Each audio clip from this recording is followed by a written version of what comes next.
Middle class കുടുംബത്തിൽ ജനിച്ചവർക്ക് ചില കാര്യങ്ങൾ ചെറുപ്പത്തിലെ ശീലമായിരിക്കും.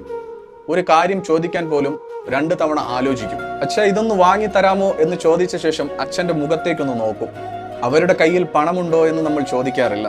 കാരണം വീട്ടിലെ അവസ്ഥ നമുക്കറിയാമായിരുന്നു.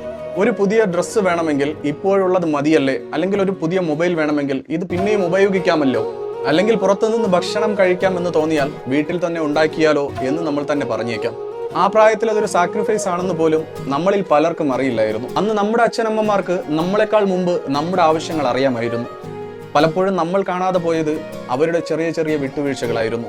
അമ്മയ്ക്ക് ഇഷ്ടപ്പെട്ട ഒരു സാധനം വാങ്ങാതെ വെച്ചതും അച്ഛന് വേണ്ടിയ ഒന്നിനു പകരം നമ്മുടെ ആവശ്യങ്ങൾ നിറവേറ്റിയിരുന്നതും അന്നൊന്നും നമ്മൾ ശ്രദ്ധിച്ചിരുന്നില്ല. കാരണം അവർ ഒരിക്കലും അതൊരു ത്യാഗമായി കാണുകയോ ഒരു വിട്ടുവീഴ്ചയായി കാണുകയോ ചെയ്തിരുന്നില്ല. അന്നെല്ലാം പറഞ്ഞിരുന്ന ഒരു വാക്കുണ്ടായിരുന്നു, എങ്ങനെയെങ്കിലും നമുക്ക് നോക്കാം. പിന്നെ നമ്മൾ വളർന്നു, ജോലി കിട്ടി, പണം സമ്പാദിക്കാൻ തുടങ്ങി. ആ സമയത്ത് നമ്മൾ വിചാരിച്ചിരുന്നു, എങ്ങനെയെങ്കിലും അച്ഛനെയും അമ്മയെയും ഒന്ന് നന്നായി നോക്കണം. അവർക്കിഷ്ടപ്പെട്ടത് എന്താണോ അത് ചെയ്തു കൊടുക്കണം. നല്ലൊരു ഡ്രസ്സ് മേടിച്ചു കൊടുക്കണം, അല്ലെങ്കിൽ നല്ലൊരു മൊബൈൽ വാങ്ങിക്കൊടുക്കണം. അവരൊരു നല്ല സ്ഥലത്തേക്ക് യാത്ര കൊണ്ടുപോകണം. പക്ഷെ അപ്പോഴാണ് നമ്മളെ ജീവിതം ഒരു കാര്യം പഠിപ്പിച്ചത്. നമ്മൾ കരുതിയിരുന്നത് പോലെ അവർക്ക് വേണ്ടിയിരുന്നത് പണമോ അല്ലെങ്കിൽ അവർക്കിഷ്ടപ്പെട്ട എന്തോ ഒന്നല്ല.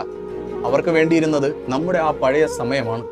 നമ്മൾ ചെറുപ്പത്തിൽ അവരുടെ കൈപിടിച്ച് നടന്നതുപോലെ ഇപ്പോൾ അവരുടെ കൂടെ ഒന്ന് നടക്കുക, അല്ലെങ്കിൽ അവരുടെ കൂടെ കുറച്ചധികം സമയം സ്പെൻഡ് ചെയ്യുക.